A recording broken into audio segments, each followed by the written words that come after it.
Hello, welcome to Rankistan unit 3 topic 3। इस topic को हम पहले कवर कर चुके हैं। आज बारी है इसके एमसीक्यूज़ को समझने की। शुरू करते हैं क्वेश्चन नंबर 1 से। कह रहा है in assessment of nutritional status C in ABCD method stands for. कह रहा है कि मानव पोषण स्थिति का आकलन करने के लिए ABCD मेथड का प्रयोग होता है। इसमें सी का अर्थ क्या होता है? हमारे टॉपिक का सबसे पहला मेथड ही यही था। चलिए सोचो, आप एक ऐसे व्यक्ति हो जो किसी की सेहत का राज जानना चाहता है या वो बताना चाहता है कि ये कैसा व्यक्ति है, इसकी डाइट कैसी है, इसको पोषण मिल रहा है या नहीं मिल रहा है। तो इसको जानने के बेसिकली 4 ये मेथड हमारे पास होते हैं। ठीक है, तो मैंने आपको बताया था कि ABCD मेथड क्या है। न्यूट्रिशनल स्टेटस चेक करने का एक साधारण तरीका होता है। पोषण की स्थिति को बताने का सही एक तरीका होता है जो डॉक्टर्स के द्वारा, स्वास्थ्य कर्मियों के द्वारा ये बेसिकली इस्तेमाल किया जाता है। ठीक है, इसके लिए बहुत भारी भरकम लैब्स की या तुम्हें बहुत बड़ा साइंटिस्ट डॉक्टर होने की आवश्यकता नहीं होती है। तो ABCD हमने 4 ये आपको तरीके बताए थे। ए से मैंने आपको बताया था एंथ्रोपोमेट्रिक असेसमेंट। ठीक है, अब देखिए शॉर्ट में ही लिखा है मैंने। ए से बताया था एंथ्रोपोमेट्रिक असेसमेंट। इसमें हम शरीर के आकार को देखते हैं, उसकी हाइट कैसी है, उसका वेट कैसा है। ठीक है, इस चीज़ को हम देख करके बताते हैं कि उसको असेसमेंट और उसकी एज के अकॉर्डिंग, कैसे, उसकी एज के अकॉर्डिंग। ठीक है, इससे हमें पता चलता है कि उसको पोषण यानी न्यूट्रिशंस मिल रहे हैं या फिर नहीं। बी से होता है बायोकेमिकल असेसमेंट। ये भी मैंने आपको बताया था, बायोकेमिकल असेसमेंट। इसमें बेसिकली हम आपके ब्लड का और यूरिन का, इनका टेस्ट हम करवाते हैं। ठीक है, और इससे हमें पता चलता है कि न्यूट्रिशंस का स्टेटस इसकी बॉडी में क्या है। सी से मैंने आपको बताया था क्लिनिकल असेसमेंट। इसको केमिकल असेसमेंट मत समझना। सी से हो जाएगा क्लिनिकल असेसमेंट। इसमें सिर्फ देखकर या छूकर सेहत की स्थिति का पता लगाया जाए। जैसे त्वचा का रंग कैसा है, बालों की हालत कैसी है, पकड़ने में बॉडी मसल्स आपको दिख रहे हैं कि नहीं। कहने का मतलब है व्यक्ति को देखकर और छूकर क्लिनिकल जांच के द्वारा इसको बताया जाता है। जैसे जनरली आपने देखा होगा, कई बार डॉक्टर्स के पास जाते हैं तो हाथ पकड़ के ऐसे टच करते हैं, बोलते हैं आंखें दिखाओ अपनी, अच्छा जीभ ऊपर करके दिखाओ। तो ये वही क्लिनिकल असेसमेंट आपका होता है। डी से मैंने बेटा आपको डाइटरी असेसमेंट बताया था, यानी कि खाने की आदतों का विश्लेषण करना। आप उससे पूछें भैया आपने कल कितना खाना खाया था, कितने बजे खाया था, कितनी बार खाया था, एक हफ्ते का फिर आप पूछोगे, एक महीने का पूछोगे, उससे आप बता सकते हो कि उसकी डाइट्स कैसी हैं, उसको न्यूट्रिशनल स्टेटस उसका कैसा है। ठीक है, तो यहाँ हमसे वो पूछ रहा है कि सी से क्या है बताइए। तो सी से बताइए क्या हो जाएगा, क्लिनिकल असेसमेंट हो जाएगा। दिख रहा है आपको कहीं? क्लिनिकल एग्जामिनेशन एक ही बात होती है, इसमें परेशान मत होना। तो क्लिनिकल असेसमेंट मैंने बता दिया, यानी डॉक्टर मरीज को बिना लैब टेस्ट के सिर्फ नज़र और हाथ से जांचता है। जैसे किसी की आंखों के नीचे काले घेरे, त्वचा सूख गई है उसकी, तो ये पोषण की कमी होने के संकेत होते हैं। बेसिक सी बात है ना। और आपको जानकर के हैरानी होगी कि WHO भी इसको सपोर्ट करता है, क्योंकि बहुत सारे एरियाज ऐसे होते हैं जहाँ पे लैब्स नहीं होते, बहुत ग्रामीण एरिया रहते हैं, पढ़ाई लिखाई वहाँ पे डॉक्टर्स नहीं होते, ताकि सस्ते और आसान तरीके से उन सबके विचारों की जांच हो सके। सिंपल सी बात है। ठीक है, चलिए तो ये हो जाएगा एंथ्रोपोमेट्रिक। ये मैं बेटा आपको बता चुका हूँ, ऊंचाई, वजन वगैरह ये नाप के बताते हैं। बायोकेमिकल में आपको बता दिया मैंने, तो ये हो जाएगा, है ना। तो बाकी के सारे ये हमारे आंसर नहीं होंगे। ठीक है, इतना आप याद रखेंगे। चलिए तो क्वेश्चन नंबर 2 पे चलते हैं। पूछता है आपसे BMI, बॉडी मास इंडेक्स की गणना करने का सही इसमें से फॉर्मूला क्या है बताइए। बहुत आसान सवाल है, इसको भी मैंने आपको बताया था। हो मतलब एक मज़ेदार गेम की तरह होता है। समझो तुम्हारा वजन और ऊंचाई मिलाकर के एक नंबर हम लोग बना दें, और वो नंबर ये बताता है कि तुम फिट हो, पतले हो, मोटे हो। इसी को हम क्या बोलते हैं, यही BMI का एक तरह का मैजिक होता है। ठीक है, अब देखो समझो, इसका सही फॉर्मूला बेटा मैं कई बार आपको बता चुका था। कुछ नहीं करना है, केजी में अपना वेट रखना है नीचे, और मीटर में अपनी हाइट को रखना है, स्क्वायर उसको कर देना है, और इससे हमें BMI पता चल जाएगा। यानी ऊपर वेट होगा और नीचे हाइट होगी। ठीक है, लेकिन ये याद रखना है मीटर में रखना है। कई बच्चे सेंटीमीटर में रख देते हैं, इसलिए गलती हो जाती है। ठीक है, 1 metre is equal to 100 centimetre. ठीक है, आपको मीटर में ही इसको नीचे रखना है और वेट को ऊपर केजी में रखना है। बेसिकली इससे आपका निकल आएगा। ठीक है, तो बता दीजिए यहाँ पे कौन सा इसका आंसर हो जाएगा। ऑप्शन बी, वेट केजी में और हाइट मीटर स्क्वायर में। ठीक है, बाकी के सारे गलत हैं। चलिए क्वेश्चन नंबर 3 पे चलते हैं। कुपोषण का डायरेक्ट कॉज क्या है? माल न्यूट्रिशन का डायरेक्ट कॉज इनमें से क्या है? पावर्टी, डिसीज़, इग्नोरेंस या फिर इलिटरेसी यानी कि निरक्षरता। अब देखो ये बहुत ही आसान सवाल है, लेकिन आई कैन गारंटी यू कि 90% लोग इसको गलत करके आएंगे, और नेगेटिव मार्किंग होने की वजह से आपके मार्क्स कट जाएंगे। चलो आप लोग बताओ पहले क्या होगा इसका, पावर्टी, डिसीज़, इग्नोरेंस या इलिटरेसी, निरक्षरता, बताओ। देखो माल न्यूट्रिशन के 2 तरीके होते हैं, 2 कारण होते हैं। एक होगा डायरेक्ट, एक होगा इनडायरेक्ट कॉज। ठीक है, अब इनमें से बताओ डायरेक्ट कॉज इनमें से कौन सा है बताइए। मुझे पता है मोस्टली लोग इसको लगाएंगे पावर्टी, जो कि गलत है। इसका डायरेक्ट कॉज होगा डिसीज़। अब आप लोग पंगा करेंगे कि ऐसा कैसे हो सकता है, गरीबी है, गरीब आदमी को तो खाना ही नहीं मिलता है तो माल न्यूट्रिशन नहीं हो जाएगा। अब समझो, ये है गरीब और ये है अमीर, इनमें क्या डिफरेंस होगा बेसिकली। अमीर के पास ज़्यादा खाना होगा, इसके पास कम खाना होगा या होगा ही नहीं, चलो मान लेते कम होगा। इसके पास ज़्यादा न्यूट्रिशनल, इस पे ज़्यादा न्यूट्रिएंट्स वाला खाना होगा, इस पे कम न्यूट्रिशंस वाला खाना होगा। इतना ही तो अंतर आएगा। ये दिन में 4 बार खाएगा, ये दिन में 1 बार खाएगा, लेकिन कम से कम खाना तो मिल रहा है ना इनको। अब देखो, अमीर है वो भी जब खाना करेगा तो प्रोसीजर क्या होगा, डाइजेस्ट होगा और एब्जॉर्ब होगा। गरीब है वो भी पहले खाएगा तो डाइजेस्ट होगा, फिर उसके बाद एब्जॉर्ब होगा। तो यही प्रोसीजर तो होगा ना मेरे भाई। अब देखो, हम तीसरा इसमें एक और व्यक्ति जोड़ देते हैं जो बीमार है, ठीक है। अब इस बीमार के पास चाहे खाना ज़्यादा हो चाहे कम हो, इस जब बीमारी की वजह से इसका खाना डाइजेस्ट नहीं होगा, डाइजेस्ट के बाद खाना एब्जॉर्ब नहीं होगा, यानी इसका मेटाबॉलिज्म ही पूरा का पूरा क्रैश कर जाएगा। तो बताओ इसको माल न्यूट्रिशन, तो इसको न्यूट्रिशंस मिल पाएंगे क्या? बिल्कुल नहीं मिलेंगे। तो इसको देखो न्यूट्रिशंस मिल ही नहीं पाएंगे। तो देखो, जो गरीब है उसको कम मिल सकता है, अमीर को ज़्यादा मिल जाएगा न्यूट्रिशन, लेकिन जो बीमार है उसकी बॉडी डाइजेस्ट नहीं करेगी, एब्जॉर्ब नहीं करेगी, तो उसको माल न्यूट्रिशन जो होगा वो बहुत बड़े स्तर पे होगा, ठीक है। तो याद रखना, डिसीज़ जो है इसका ये डायरेक्ट रीज़न है, और गरीबी, अज्ञानता, निरक्षरता ये इसके इनडायरेक्ट कॉजेस हैं, ठीक है। इतना याद रखेंगे। देखो, आसान सवाल आते हैं, आसान सवाल आएंगे और गलत नहीं होने चाहिए वो। चलिए क्वेश्चन नंबर 4 पे चलते हैं। क्वाशियोरकर रोग की पहचान क्या होती है? Characteristic feature of kwashiorkor is, आपको पता है प्रोटीन की कमी से ये होता है, ये बस आपको बताना है कि इनमें से कौन है। Thin old man look, pot belly with oedema, weak bones, bleeding gums, मसूड़ों से खून, कमज़ोर हड्डियाँ, पेट फूला हुआ सूजन, पेट फूला हुआ और सूजन, दुबला पतला चेहरा। बताइए। मैंने आपको बताया था कि प्रोटीन की कमी से 2 हमें रोग मेनली देखने को मिलते हैं, एक क्वाशियोरकर, एक मैरिस्मस। क्वाशियोरकर में मैंने आपको बताया था कि इसमें कार्बोहाइड्रेट तो होता है लेकिन प्रोटीन की इसमें कमी होती है बहुत ज़्यादा। और वहीं मैरिस्मस में न तो कार्बोहाइड्रेट होता है और न ही इसमें प्रोटीन होता है, तो दोनों ही प्रोटीन से जुड़ी हुई ये बीमारियां होती हैं। समझ गए, ये गंभीर कुपोषण की बीमारी है, माल न्यूट्रिशन की बीमारी है। जब शरीर को प्रोटीन नहीं मिलता है तब यह हो जाता है, खासकर छोटे बच्चों में ये बेटा देखने को मिलता है ना। पेट फूल जाता है, त्वचा और बालों का रंग बदल जाता है, बच्चा कमज़ोर दिखता है। आमतौर पर ये उन जगहों पर होता है जहाँ के लोग, जैसे मक्का जहाँ पे ज़्यादा उगता है तो कार्बोहाइड्रेट तो उनको मिलता रहता है, बट प्रोटीन की उनकी डाइट में कमी हो जाती है, ठीक है। तो ये डायरेक्ट फीचर यही है इसका। पॉट बेली विद ओडिमा, ये आपने देख लिया, ऑप्शन 20 का आंसर हो जाएगा, ठीक है। इतना आप याद रखें। क्वाशियोरकर जिनको भी होगा उनके शरीर में पानी जमा होना शुरू हो जाता है, प्रोटीन की कमी हो जाती है। बेसिकली अफ्रीका और एशिया के जो गरीब इलाके हैं वहाँ पे ये बच्चों में बहुत ज़्यादा आम बीमारी ये होती है। यूनिसेफ ने इसे रोकने के लिए प्रोटीन युक्त खाना, जैसे कि उसमें दाल, दूध, ये देने की सलाह दी है उन्होंने, ठीक है। ये वाली चीज़ हो जाएगी। चलिए, ऑप्शन ए आपसे कह रहा है थिन ओल्ड मैन लुक, कमज़ोर दुबला पतला चेहरा, ये गलत है। ये मैरिस्मस की पहचान होती है ना, ये पहचान होगी, इसका लक्षण होता है जहाँ शरीर बहुत पतला हो जाता है। ये आप याद रखेंगे, ठीक है। यानी इसमें क्या होगा, मैरिस्मस में ये जो पेट फूला हुआ है ना, ये कोई व्यक्ति है और ऐसे इसका पेट फूला हुआ है, ये इसके पैर हैं, ठीक है, ये हाथ हैं। नहीं, मज़ा नहीं आया। फिर से अगेन देखो, ये व्यक्ति है एक जिसको क्वाशियोरकर है, ठीक है। तो देखिए, ये यहाँ से तो पतला है और ऐसे इसका पेट निकला होगा, है ना, और ये इसके पैर होंगे पतले पतले। तो ये क्या हो गया इसको क्वाशियोरकर केस। दूसरा जो मैरिस्मस होगा वो ऐसा होगा, देखो, मतलब उसका ये पेट भी नहीं निकला होगा, यानी वो पूरा का पूरा ही पतला होगा, इतना कमज़ोर होगा, ठीक है। थोड़ा सा अंतर ये होता है देखने में। चलो, बाकी पॉट बेली विद ओडिमा ये आप याद रखेंगे, ये हमारा आंसर हो गया। बाकी वीक बोन्स ये हो ही जाएगा, ये तो आप जानते हो विटामिन डी की कमी होगी बॉडी में, तो बेसिकली ये आपको देखने को मिलेगा। क्वाशियोरकर से कोई मतलब नहीं है, रिकेट्स वगैरह में होता है ये तो, है ना।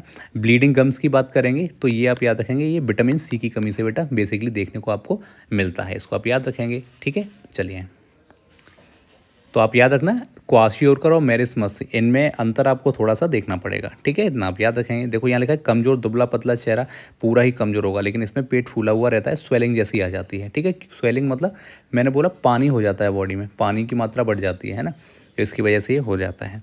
चलिए, क्वेश्चन नंबर 5 पे चलते हैं। Mid day meal programme MDMP के तहत प्राइमरी स्कूली बच्चों के लिए प्रतिदिन न्यूनतम प्रोटीन का मानक कितना है? Protein norms for primary school children under MDMPH क्या है, बताइए बेटा। एमडीएमपी पहले तो मैंने बताया कि भारत सरकार का एक ऐसा प्रोग्राम है जो स्कूलों में बच्चों को मुफ्त खाना देता है, ठीक है, मिड डे मील प्रोग्राम इसको हम बोलते हैं, ताकि बच्चों की पढ़ाई तो हो ही सके, उसके साथ साथ माल न्यूट्रिशन यानी कुपोषण की भी बच्चों में जो कमी है उसको हम दूर कर सकें। इसमें प्रोटीन का एक न्यूनतम मानक तय किया गया है बेटा, जो उम्र के हिसाब से तय किया जाता है। प्राइमरी के जो बच्चे हैं बेसिकली आप जानते हो 6 से 10 साल इनकी एज होती है, ठीक है। तो इन बच्चों के लिए 12 ग्राम प्रोटीन एटलीस्ट होनी चाहिए, इतना उन्होंने बोला है, जो उनकी बॉडी के विकास के लिए ज़रूरी होती है, ठीक है। हाँ, ये वाली चीज़ याद रखना। बाकी अगर आपसे एमडीएमपी पूछ ले कब शुरू हुआ तो 1995 बेटा, ये डेट जरूर याद रखना, ठीक है। आज पूरे इंडिया में लगभग 10 करोड़ लोग ऐसे हैं स्कीम के तहत कवर होते हैं वो लोग, ठीक है। और इसमें प्रोटीन के लिए वहाँ पे दाल दी जाती है, अंडा, दूध, ऐसे सोर्सेस वहाँ पे दिए जाते हैं, ठीक है बेटा, ये याद रखना। तो इसका आंसर हो जाएगा ऑप्शन बी, 12 ग्राम प्रोटीन, ठीक है। फिर थोड़ा पता होना चाहिए कि कितना हो जाएगा। देखो इसको अंडर प्रोटीन बोल दो आप, ठीक है। ये किशोर जो बच्चे होते हैं उनके लिए होता है, ये एडल्ट होते हैं या फिर एथलीट, एटलीस्ट उनके लिए इतना होता है, ठीक है। इतना बस थोड़ा सा ध्यान रखेंगे आप। देखो ये भी सवाल बहुत आसान सवाल है, लेकिन बेसिकली अगर कोई अगर इसे चुनेगा जिसने नहीं पढ़ा होगा तो उसको या तो वो 8 ग्राम लगाएगा या 20 ग्राम, क्योंकि ये देखने में बड़े अच्छे लग रहे हैं, है ना। लेकिन 12 ग्राम में ये सरकारी मानक है, ये गवर्नमेंट इसको मानती है, इतना याद रखेंगे आप। अच्छे से देख के लगाना, याद रखना बेटा, नेगेटिव मार्किंग आपके क्वेश्चन पेपर में। अगर आपने सही आसान सवालों को गलत कर दिया तो आप कंपटीशन से बाहर हो जाएंगे, ठीक है। चलो क्वेश्चन नंबर 6 पे चलते हैं। आईसीडीएस यानी इंटीग्रेटेड चाइल्ड डेवलपमेंट स्कीम, इसके अंतर्गत कौन सी सेवा, कौन सी सर्विस प्रोवाइड नहीं कराई जाती है, बताइए बेटा। Supplementary nutrition, immunisation, free higher education या हेल्थ चेकअप्स। आईसीडीएस को कब शुरू किया गया था बताइए। 1975 में भारत सरकार के द्वारा शुरू किया गया था। इसमें 0 से 6 साल तक के जो बच्चे होते हैं, अभी हमने ऊपर देखा था एमडीएमपी में, उसमें ये क्राइटेरिया अलग था, लेकिन इन बच्चों के साथ साथ यहाँ पे जो प्रेग्नेंट लेडी रहती हैं, पीएल लिख दिया मैंने प्रेग्नेंट लेडी को, ठीक है, शॉर्ट में, गर्भवती महिलाओं और माताओं की देखभाल के लिए भी इसमें काम करना शुरू किया गया है ना, यानी इन दोनों को इसमें कवर किया गया है, इतना आप याद रखेंगे। ये कई प्रकार की सेवाएं देता है, जैसे मैं आपको बताऊं, सप्लीमेंट्री न्यूट्रिशंस, बिल्कुल इसको दिया जाता है, अतिरिक्त खाने के अतिरिक्त पोषण आहार देना, है ना, ये दिया जाता है। इम्यूनाइजेशन यानी टीकाकरण बच्चों के लिए करना, पोलियो ड्रॉप्स पिलाना, ये सारी चीज़ें। हेल्थ चेकअप कराना, ये बिल्कुल इसमें स्वास्थ्य परीक्षण भी इसमें ऐड होता है, ठीक है। क्या नहीं होता, फ्री हायर एजुकेशन, देख के ही समझ आ रहा है कि ये इसमें नहीं होता है, क्योंकि हेल्थ प्रोग्राम है, ये हेल्थ से रिलेटेड चीज़ें इसमें सारी की सारी हैं। वैसे भी ये प्रोग्राम बच्चों के शुरुआती विकास और स्वास्थ्य पर केंद्रित बनाया गया था सरकार के द्वारा, न कि बच्चों को इस हाई एजुकेशन के लिए बनाया गया था, इतना याद रखेंगे।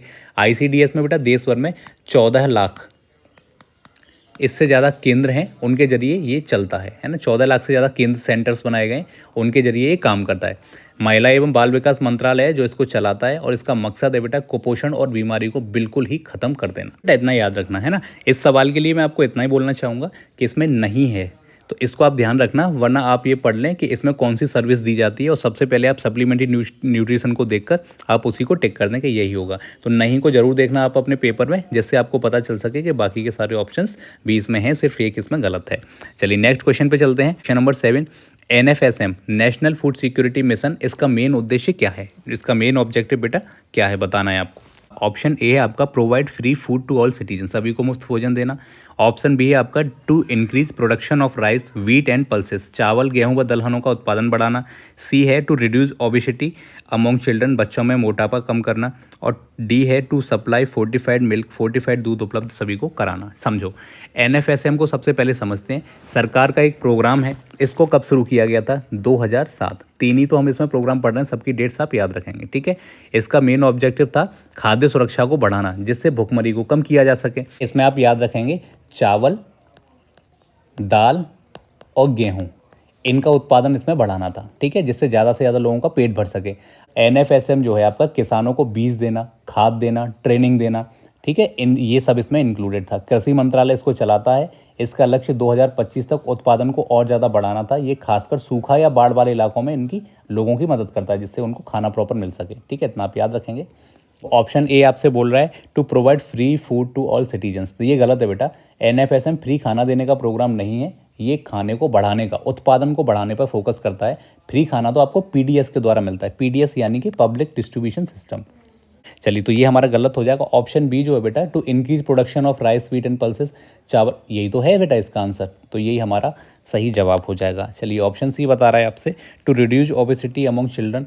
ये NFSM का उद्देश्य बेटा नहीं है, ये पोषण अभियान का हिस्सा है। ठीक है, इसको याद रखें, ये किसका है? पोषण अभियान।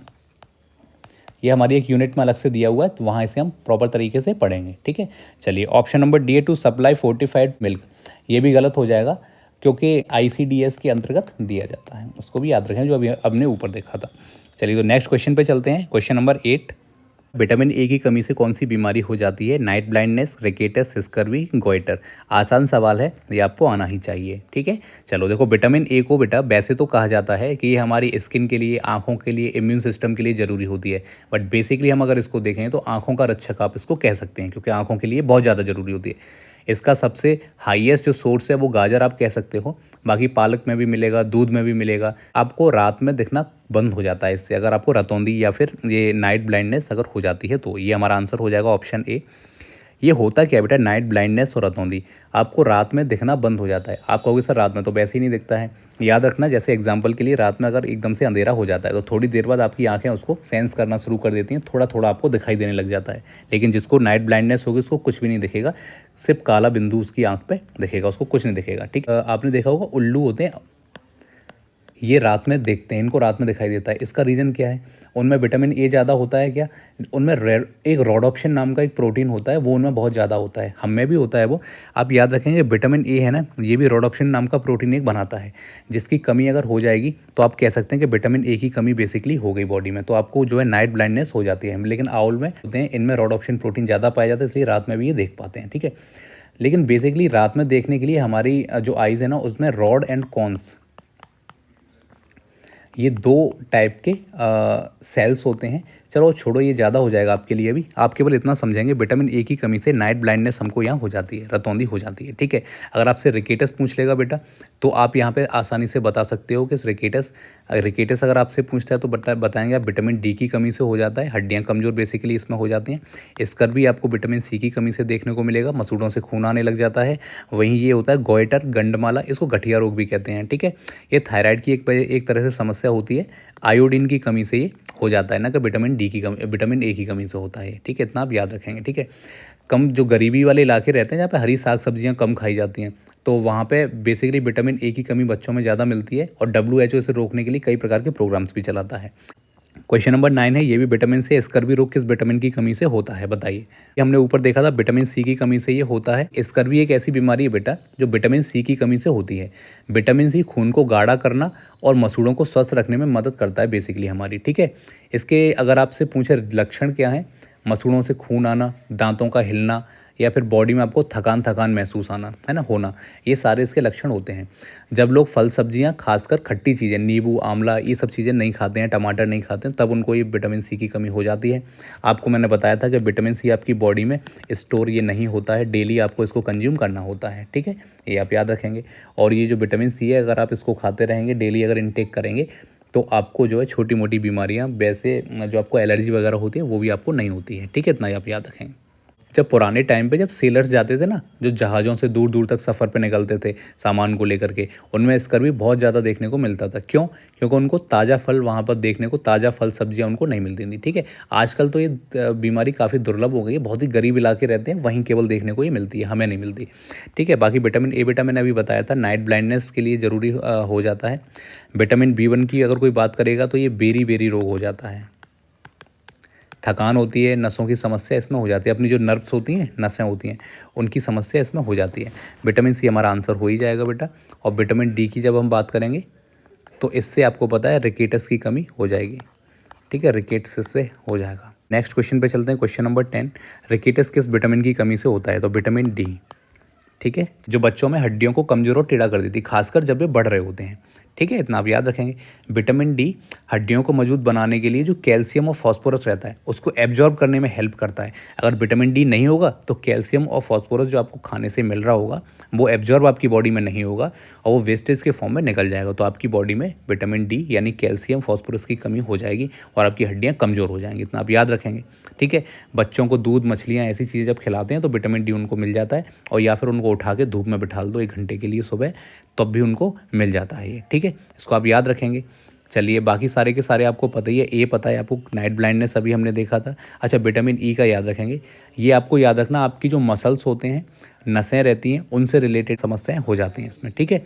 और विटामिन के की बात करेंगे तो बेटा ये इसके बिना तो खून आपका जम ही नहीं पाएगा, ठीक है, वो भी ये जरूरी हो जाएगा। 11 है एनीमिया का मुख्य कारण क्या है, मेन कॉज ऑफ एनीमिया क्या है, आयरन डिफिशियंसी, कैल्शियम की कमी, विटामिन डी की कमी या फिर प्रोटीन की कमी।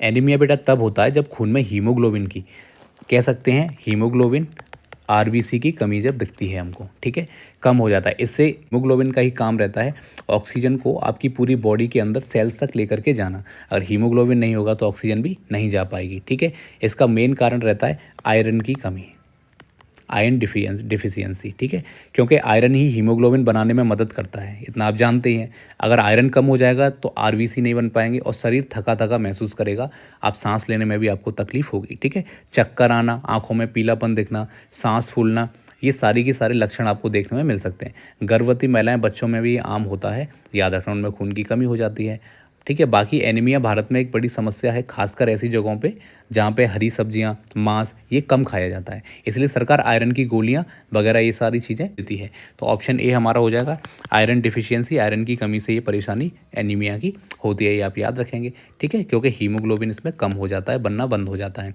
कैल्शियम की कमी बेटा आप जानते हो, ये रिकेटस हो सकता है, ये कैल्शियम की कमी मैंने आपको बताया रिकेट्स में आपको देखने को ये मिलेगा। कैल्शियम हड्डियों के लिए ज़रूरी होता है और विटामिन डी की कमी से क्या होता है, कैल्शियम डिफिशियंसी हो जाती है, ठीक है। हाँ, और विटामिन डी में भी आपको देखने को क्या मिलेगा, कैल्शियम की ही कमी आपको देखने को मिलेगी, रिकेट्स की वजह से हड्डियाँ आपकी कमज़ोर हो जाएंगी। बाकी प्रोटीन की कमी की बात करेगा तो याद रखना बेटा, इससे क्वाशियोरकर बीमारी आपको हो जाती है, ठीक है। चलिए तो क्वेश्चन नंबर 12 पे चलते हैं। गॉइटर किस मिनरल की कमी से हो जाता है, goitre is cause due to deficiency, iodine की कमी, जिंक, आयरन या फिर सोडियम की कमी से होती है, बताइए। गॉइटर बेटा एक बीमारी है, सब जानते हैं, इसमें गले में थायराइड ग्रंथि होती है, थायराइड ग्लैंड होती है, वो फूल जाती है, जिससे सांस लेने में और खाना निगलने में दिक्कत हमको होती है, बेसिकली यही इसमें होता है। इसका मुख्य कारण रहता है बेटा आयोडीन की कमी होना, ठीक है, आयोडीन की डिफिशियंसी होना, क्योंकि आयोडीन थायराइड हार्मोन होता है, उसको बनाने में हेल्प करता है, इतना आप याद रखेंगे, ठीक है। और बिना आयोडीन के थायराइड बढ़ जाता है, ये आप याद रखेंगे। गले में सूजन, थकान, वजन बढ़ना, पहाड़ी इलाकों में बेसिकली ये आम होता है जहाँ पे नमक में आयोडीन नहीं होता है, क्योंकि नमक में आयोडीन फोर्टिफाइड फूड के जरिए इसमें मिक्स किया जाता है, ये मैं आपको पहले यूनिट 1 में बता चुका हूँ, ठीक है। बेसिकली आप घरों में भी देखोगे तो कई सारे लोगों को हमारे ये देखने को मिलता है, ठीक है, क्योंकि आयोडाइज सॉल्ट इसके लिए हमारे लिए ज़रूरी होता है, ठीक है। तो ऑप्शन है हमारा आंसर हो जाएगा। जिंक आप याद रखेंगे, ये इम्यून सिस्टम से रिलेटेड होता है, गॉइटर से इसका रिलेशन नहीं है। आयरन की बात करेंगे तो मैंने अभी बताया था, एनीमिया से रिलेटेड है, गॉइटर से नहीं। सोडियम की बात करेंगे तो ये गॉइटर से जुड़ा हुआ नहीं है। चलिए मेरिस्मस वाला आंसर बताइए, मेरिस्मस रोग की पहचान क्या है, बताइए। ये हम पहले ही पढ़ चुके हैं, बता दिया था बेटा, मेरिस्मस भी एक गंभीर माल न्यूट्रिशन की बीमारी है, जब शरीर को कैलोरी और प्रोटीन दोनों ही नहीं मिलते। क्वाशियोरकर में क्या होता है कि वहाँ आपको कार्बोहाइड्रेट एनर्जी तो मिल रही है लेकिन प्रोटीन की कमी है, ठीक है, यानी यहाँ पे पेट फूला हुआ उसका दिखेगा, लेकिन यहाँ पे पेट वेट कुछ फूला हुआ आपको नहीं दिखेगा। कि खासकर पहचान बेटा होती है emaciated thin body, old man look, ये ऑप्शन भी आपका हो जाएगा। हड्डियों जैसा दुबला पतला दिखेगा वो, और बूढ़ा चेहरा उसका दिखेगा, याद रखना। भुखमरी से, गरीबी से जुड़ा हुआ एक तरीके से मेरिस्मस भी, ये आप याद रखेंगे, ठीक है। आपको पता है इजराइल और फिलिस्तीन में जो वॉर चल रही है, वहाँ पे बच्चों तक वहाँ खाना नहीं पहुँच पा रहा है। जो युद्ध प्रभावित इलाके रहते हैं वहाँ पे भी बेसिकली बच्चों में ये देखने को मिलता है, क्योंकि उनको न्यूट्रिशंस, प्रोटीन नहीं मिल पाता है, खाना नहीं मिल पाता, भाई कहाँ तो प्रोटीन की बात कर रहे हैं हम, ठीक है। तो ऑप्शन ए हो जाएगा बेटा, ये क्वाशियोरकर बीमारी के लक्षण होते हैं। अभी हम इस सवाल को पहले कर चुके हैं, ऑप्शन भी हमारा सही आंसर है। इसमें दुबले पतले दिखते हैं, बूढ़े जैसे दिखने लग जाते हैं बहुत ही कम एज में भी। हेयर कलर चेंज होना, ये क्वाशियोरकर में हो सकता है, मेरिस्मस की मुख्य पहचान ये नहीं होती है, ठीक है। ये भी क्वाशियोरकर में हो सकता है, मेरिस्मस में ये नहीं होगा। मसूड़े से खून आना, ये तो स्कर्वी का लक्षण होता है, विटामिन सी की कमी होती है, ठीक है, इसको याद रखेंगे। क्वेश्चन नंबर 14 पे चलते हैं। बेसल मेटाबॉलिक रेट बीएमआर किन कारकों पर मुख्यतः निर्भर ये करता है, age, sex, body size, only food intake, only sleep pattern या फिर ओनली एक्सरसाइज, ये आपको बताना था, ठीक है। चलिए अब बीएमआर मैंने आपको बताया था, जब आप सो रहे होते हैं या कोई काम नहीं कर रहे होते हैं तो आपके बैकग्राउंड में भी आपकी कितनी एनर्जी जो है वो चल रही होती है। बीएमआर हम उसी को बेसल मेटाबॉलिक रेट कहते हैं। शरीर की बेसिक ऊर्जा खपत ये होती है, यानी आप कुछ नहीं कर रहे तब भी बेसिकली इतनी तो खर्च होनी है। जैसे आपकी हार्ट बीट्स होना, आपके सांस ले रहे हैं तो आपके जो लंग्स हैं वो काम कर रहे हैं, आपकी किडनी काम कर रही है, और आपका ब्लड आपके ऑक्सीजन को पूरी बॉडी तक पहुंचा रहा है और वहाँ पे काम होने के बाद वहाँ से CO2 को वापस लेकर के लंग्स तक लेकर के आ रहा है, लंग्स उसे बाहर निकालना। ये सारा का सारा प्रोसीजर बॉडी का आपका चलता रहता है बैकग्राउंड में। तो इसमें जितनी एनर्जी आपकी जाती है उसी को हम BMR बेसल मेटाबॉलिक रेट बेटा कहते हैं। मेनली ये एज आपकी कितनी है उस पर भी डिपेंड करता है। मैंने आपको बताया था बच्चों में ये ज़्यादा होता है और बूढ़ों में कम होता है। सेक्स यानी कि आपके महिलाओं में ज़्यादा होता है, पुरुषों में कम होता है। और बॉडी साइज़ में भी, और बॉडी साइज़ पे भी ये बेटा निर्भर ये करता है। ठीक है, जैसे एक जवान लड़का है तो उसका BMR ज़्यादा होता है, बूढ़ों का कम होता है। ठीक है, ये आप याद रखें। BMR को कैलकुलेट करने के लिए मैंने आपको एक फार्मूला बताया था, हैरिस बेनेडिक्ट फार्मूला। ठीक है, ये आपको याद होना चाहिए। ठीक है, चलिए बाकी के ऑप्शंस हमारे काम के नहीं हैं। चलिए तो क्वेश्चन नंबर 15 पे अब हम चलते हैं। ये सवाल आपको बार बार देखने को मिलेंगे पेपर में, क्योंकि ये टॉपिक ही ऐसा है, आप क्वेश्चंस यही देखने को मिलेंगे, इसलिए बार बार इनकी प्रैक्टिस करो। बार बार मैं आपको रिवाइज करा रहा हूँ जिससे चीज़ें आपकी गलत ना हो। आसान सवाल यहाँ से आएंगे, वो गलत नहीं होने चाहिए, वरना फिर से कह रहा हूँ कॉम्पिटिशन से बाहर हो जाओगे। ठीक है, चलो जो डिफ़िकल्ट क्वेश्चंस आएंगे ना उनको कोई नहीं लगाने वाला, क्योंकि आपकी नेगेटिव मार्किंग है, याद रखना। इसलिए बेसिक सवाल हैं उनको याद कर लो, उनको अच्छे से लगा लो, उनमें गलती नहीं होनी चाहिए। चलो क्वेश्चन आपसे पूछ रहा है कि विटामिन डी की कमी से वयस्कों में, एडल्ट्स में कौन सा रोग हो जाता है? ऑस्टियोपोरोसिस, ऑस्टियोमेलिसिया, स्कर्वी या फिर एनीमिया। विटामिन डी आप जानते हो बेटा हड्डियों को मजबूत बनाने के लिए ज़रूरी होता है। कैल्शियम को, फॉस्फोरस को सोखने में, एब्जॉर्ब करने में ये हेल्प करता है। इतना आप समझते हो। तो जो एडल्ट्स रहते हैं उनमें इसकी कमी से ऑस्टियोमेलिसिया रोग हो जाता है। ऑप्शन बी आप याद रखेंगे। ठीक है, इसमें हड्डियाँ आपकी बहुत ज़्यादा सॉफ्ट हो जाती हैं, नर्म हो जाती हैं। मतलब आपका जरा सा भी किसी ने हाथ कस के पकड़ लिया तो आपको काफ़ी दर्द होता है उससे। ठीक है, हालांकि ये बच्चों में रिकेट्स के जैसा नहीं होता है, बहुत अलग होता है। बच्चों में रिकेट्स होता है, वो हड्डियाँ काफ़ी बढ़ने लगती हैं उनकी, तो इसकी वजह से वो मुड़ जाती हैं। ठीक है, इसके सिम्टम्स यानी लक्षण इसके पूछ ले तो आप बता देना। हड्डियों में दर्द होता है, कमज़ोर हो जाती हैं, टूटने का खतरा रहता है। कहाँ से मिलेगा सर ये? सूरज की रोशनी में बैठ जाओ, दूध पियो, मछली खाओ, इनसे आपको विटामिन डी आपको बेसिकली मिलता है। बाकी ऑप्शन ए ओस्टियोपोरोसिस की बात करेंगे तो ये हड्डियों का घनत्व कम हो जाता है, डेंसिटी कम हो जाती है। ऐसे मान लो पोर उसमें छिद्र हो जाते हैं। ठीक है, और ये उम्र और हार्मोन्स की कमी, ये काफ़ी सारे मैटर होते हैं जिनकी वजह से ऑस्टियोपोरोसिस होता है। विटामिन डी का इससे डायरेक्ट लेना देना नहीं होता है। इसकर भी विटामिन सी की कमी से होता है, मसूड़ों में खून आता है और आपका जो इम्यूनिटी सिस्टम है वो भी कम हो जाता है इसमें। बाकी एनीमिया आप जानते हो आयरन की कमी से होता है, ये एनीमिया आयरन की कमी से होता है, ये आप याद रखेंगे। विटामिन डी का लेना देना नहीं है। चलिए बेटा ICDS में बताइए, ICDS से रिलेटेड फिर से एक सवाल है। ICDS integrated child development service किस वर्ष से शुरू किया गया था? मुझे बताओ। पहले ही मैं अभी आपको बता चुका हूँ किस ईयर में इसको लॉन्च किया गया था। ये अब आपको बेटा बताना है, इसको मैं नहीं बताने वाला कि मैं ईयर के अलावा बाकी चीज़ें मैं आपको बता देता हूँ। ICDS भारत सरकार का प्रोग्राम है, फिर से बता रहा हूँ। 0 से 6 साल, 1 से 6 साल के बच्चों, गर्भवती महिलाओं, माताओं की देखभाल के लिए काम करता है ये। ठीक है, बच्चों को खाना वाना दिया जाता है, महिलाओं को आयरन की ये टैबलेट्स वगैरह दी जाती हैं। ठीक है, इसको लॉन्च किया गया था किसके द्वारा? 2 अक्टूबर को किया गया था। ईयर मैं नहीं बताऊंगा, ये आपसे ही मैं जानना चाहूँगा। ठीक है, किसने किया था? तत्कालीन प्रधानमंत्री PM थी इंदिरा गांधी जी। ठीक है, उनके द्वारा इसको किया गया था। आज भी 14 लाख से ज़्यादा यहाँ पे केंद्र हैं जिनके द्वारा इसको किया जा रहा है। ठीक है, क्वेश्चन नंबर 7 है प्रोटीन एफिशिएंसी रेशियो, PER किसे मापता है? PR measures what? Protein intake per day, weight gain per gram of protein consumed, energy value of protein, या फिर प्रोटीन डाइजेशन रेट। बताइए बेटा, बहुत अच्छा सवाल है, ये आने वाला सवाल है PER से रिलेटेड। ठीक है, चलो बताता हूँ। PR प्रोटीन की गुणवत्ता को मापने का होता है तरीका। गुणवत्ता यानी कैसा है वो, ठीक है, मापने का तरीका होता है। कितना, जो बताता है कि खाया गया प्रोटीन कितना वजन बढ़ाने में मदद करता है, ये मैं आपको बता चुका था PER। ठीक है, कि पर ग्राम कितना बॉडी वेट आपका बढ़ रहा है। ठीक है, wait gain per gram of protein consumed. ठीक है, इसलिए जब पढ़ाया था मैंने इसको टॉपिक को तब अच्छे से मैंने आपको बेटा समझाया था। ठीक है, चलो एग्जाम्पल की बता देता हूँ। ऐसा सोचना मत कि होने वाला है, सिर्फ एग्जाम्पल के लिए बता रहा हूँ। अगर 1 ग्राम प्रोटीन आपने खाया और मान लेते हैं, हाइपोथेटिकली बोल रहा हूँ, ये बढ़ेगा नहीं इतना, लेकिन बता रहा हूँ, अगर इससे 2 ग्राम आपका वेट अगर इंक्रीज हो गया, ठीक है, तो आप कहेंगे कि ये जो प्रोटीन मैंने खाया है इसका PER 2 है। ठीक है, ऐसे इसको बताया जा सकता है। बाकी मुझे ऐसा लगता है कि अगर आपसे कभी मिल्क का अगर PER पूछ ले तो आप बता देना बेटा 3.1 होता है। और अगर आपसे सोया का पूछ ले, क्योंकि ये भी प्रोटीन आपको देता है, सोया का अगर आपसे पूछ ले तब आप PER उसका बताएंगे 2.3, इतना होता है। चलिए तो क्वेश्चन नंबर 18 पे चलते हैं बेटा। विटामिन B1 थायमिन की कमी से कौन सा रोग हो जाता है बताइए। ये मैं आपको बता चुका हूँ, बेरी बेरी रोग इससे हो जाएगा। रिकेटस ये विटामिन D, ये विटामिन C की कमी से हो जाएगा। और पेलेग्रा आप जानते हो ये विटामिन B3 होता है जिसको हम नियासिन कहते हैं, उसकी कमी से हो जाता है ये। ठीक है, चलिए आगे बढ़ते हैं। क्वेश्चन नंबर 19 पूछता है NFSM national security food mission, इसके अंतर्गत आने वाली कौन सी फसल को शामिल नहीं किया गया है। राइस, व्हीट, पल्सेस और शुगर केन्स। देखो तीनों बता चुका हूँ मैं अभी जब पढ़ाया था ऊपर कि तीनों को इनको ऐड किया गया है, इनका प्रोडक्शन बढ़ाना इनका मेन उद्देश्य था। गन्ना यानी शुगर केन को इसमें ऐड नहीं किया गया है। NFSM को 2007 इसमें इसको शुरू किया गया था, खाद्य सुरक्षा सुनिश्चित हो सके इसके लिए इसको किया गया था। ठीक है, चलिए इसमें और ज़्यादा कुछ जानने के लिए हमारे लिए काम का नहीं है। क्वेश्चन नंबर 20 पे चलते हैं जो कि लास्ट क्वेश्चन है इस टॉपिक का। बैलेंस डाइट, संतुलित आहार का महत्वपूर्ण नियम इनमें से कौन सा है। Most important guideline of balance diet, बहुत अच्छा सवाल है बेटा ये भी, बताओ। चलो बैलेंस डाइट वो होती है जिसमें सभी पोषक तत्व, सभी न्यूट्रिएंट होते हैं, जैसे प्रोटीन, कार्बोहाइड्रेट, फैट, विटामिन और मिनरल्स जो खनिज होते हैं, वाटर, वो भी सही क्वांटिटी में, ना तो कम ना ज़्यादा।